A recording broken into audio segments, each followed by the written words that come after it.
friends, welcome back to another episode of Coffee at Rosevine Cottage. Grab a cup of coffee and then we're going to dive right in.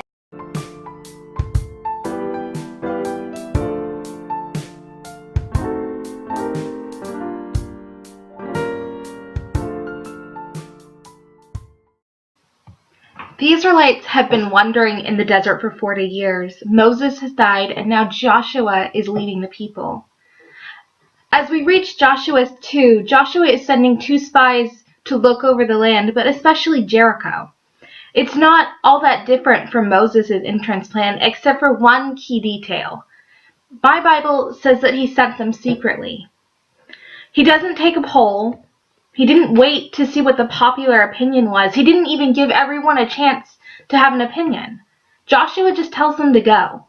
The last time they sent a group, but this time he's only sending 2.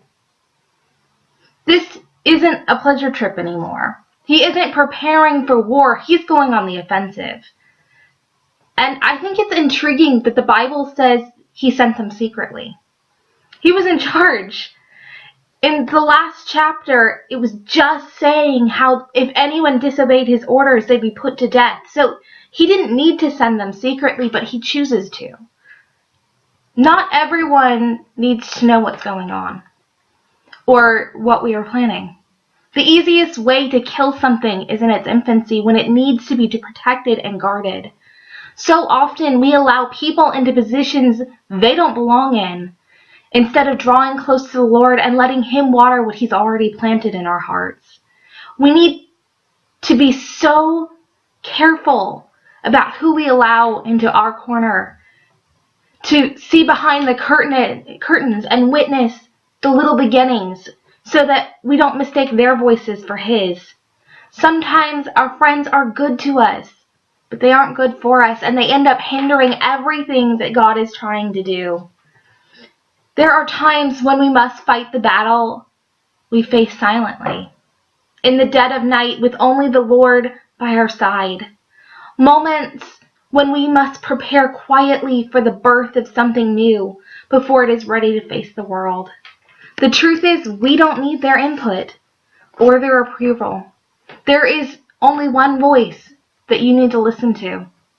And when you have so many voices telling you what you should do, telling you what you should think, what they think the Lord is going to do, it can be hard to discern His voice around the noise. Often it's the unexpected opposition that brings us to our knees.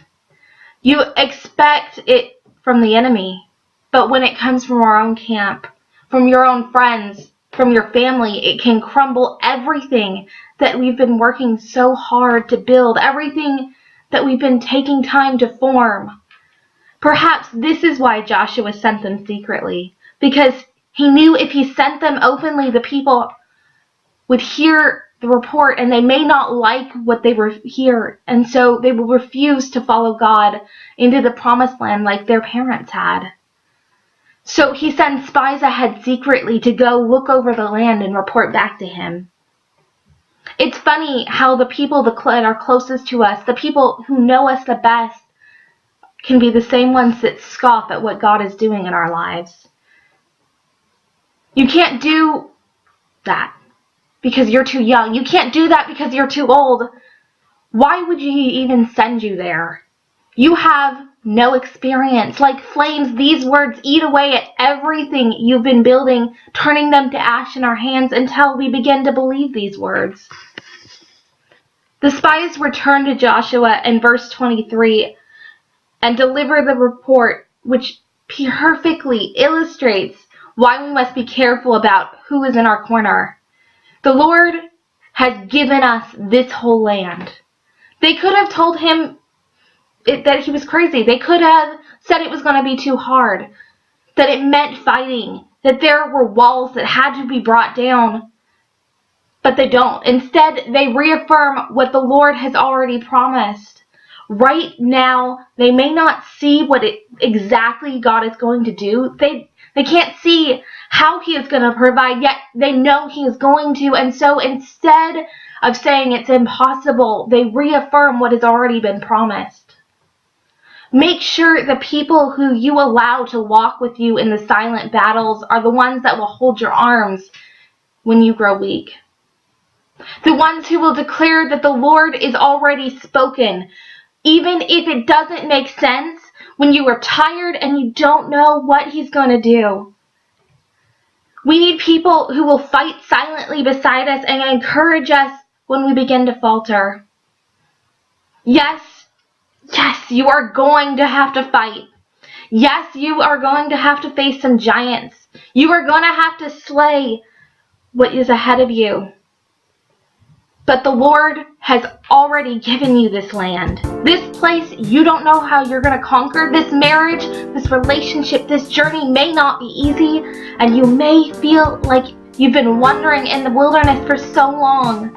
But this land is already been given to you. And the Lord is the God who opens doors no one can open and shuts doors that no one can open. And He will not fail you. And He will not abandon you.